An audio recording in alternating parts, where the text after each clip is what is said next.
You open the app. You don't even remember deciding to. Your thumb just moved like it already knew where to go before your conscious mind caught up. And for a brief moment, maybe half a second, something in you relaxes. A tiny release, like a breath you didn't realize you were holding. Then you start scrolling. 3 minutes pass, maybe 10.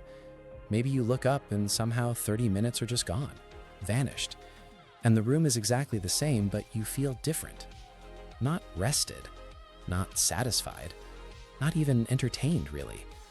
There's this strange, hollow sensation sitting somewhere in your chest.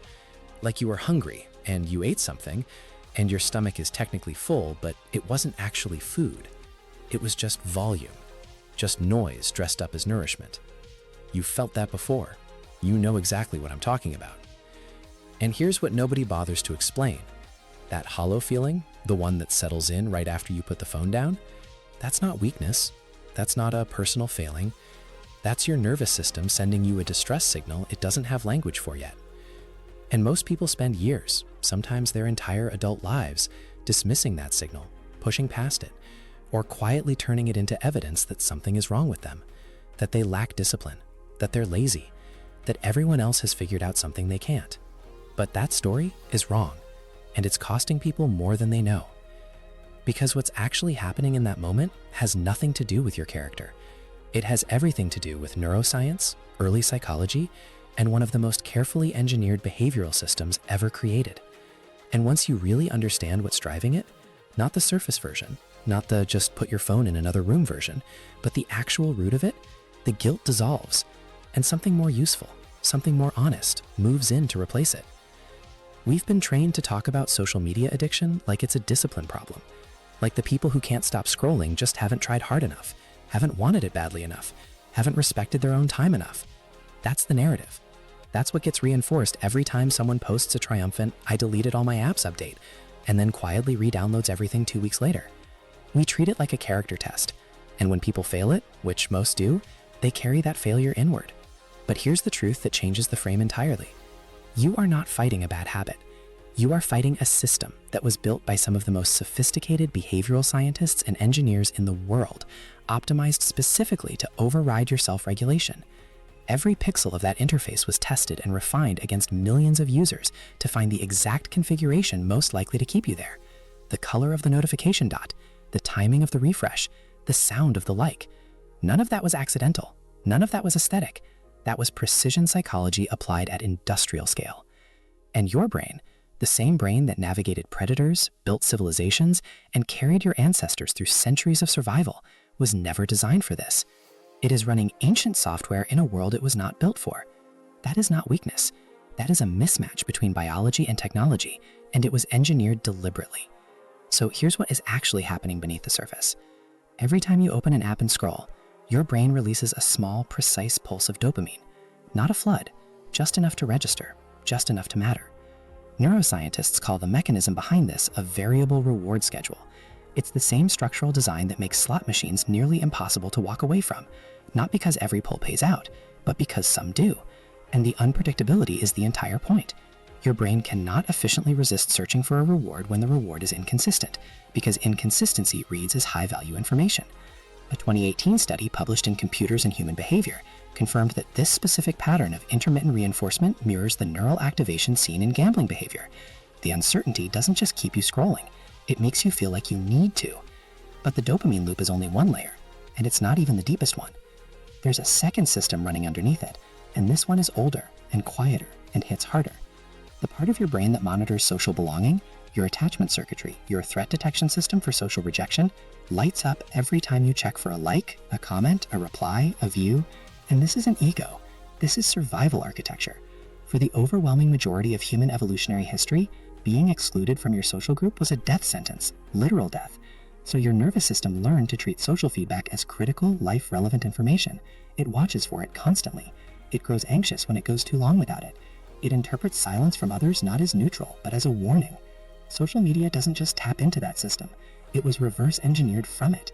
Every notification says, on a neurological level, you're still in the group, you're still seen, you're still safe. And your brain, running on code that is 200,000 years old, cannot easily categorize that as entertainment. It files it as survival data. That is why the phone is the first thing you reach for in the morning.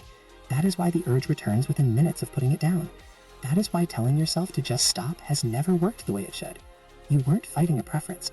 You were fighting a primal system that was pointed directly at you. Now, here's the layer that almost never gets discussed, and it's the one that explains why some people struggle with this so much more than others.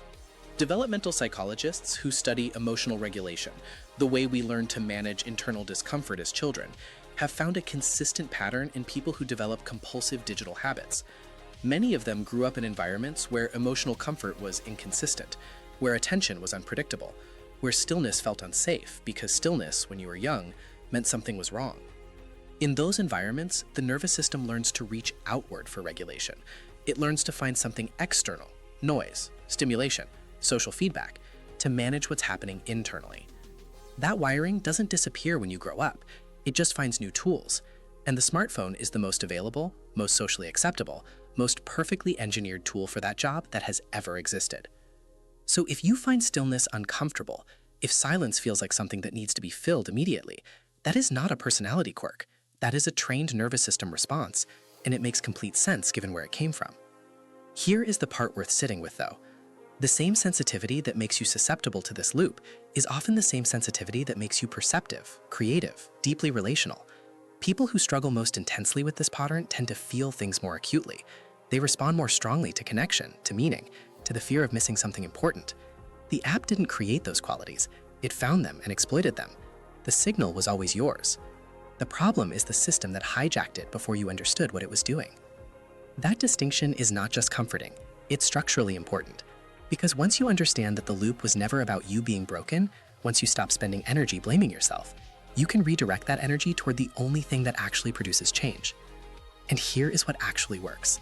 Not a 30-day cleanse, not deleting every app in a wave of resolve that collapses by the weekend, not sheer willpower applied over and over against a system that was specifically built to outlast your willpower. What works is a 5-minute interruption, deployed at the exact moment the craving is peaking. Researchers at University College London studying behavioral craving cycles found that the urge to engage in compulsive behavior rises sharply, and then, if not acted on, naturally falls within 4 to 6 minutes. 4 to 6 minutes. That's the window. The craving feels eternal when you're inside it, like it will only grow louder until you give in. But that's a cognitive distortion. The craving has a biological ceiling. It rises, it peaks, and without reinforcement, it declines on its own. The loop depends entirely on you acting before you reach that ceiling. Here's the practice. The next time you feel that reflexive pull, that automatic hand moving toward the phone before you've made a decision, set a 5-minute timer. Don't hide the phone. Don't punish yourself. Don't make it dramatic. Set the timer and do one simple thing that occupies your attention enough to bridge the gap. Walk to a different room. Drink a glass of water deliberately. Stand outside for 2 minutes. Breathe until the timer ends. That's the whole thing. Not because those actions are profound, because they give the craving cycle exactly enough time to complete its arc without you following it down. Psychologists call this urge surfing. You don't fight the wave. You don't pretend it isn't there. You stay on the surface of it and let it carry itself to shore. And every time you do it, every single time, whether it feels successful or not, you are creating a small gap between the impulse and the action. That gap is not nothing. That gap, practiced consistently and without self-judgment, is the entire mechanism of change. It is where a different relationship with your own attention quietly begins to form. You are not trying to become someone who never looks at their phone.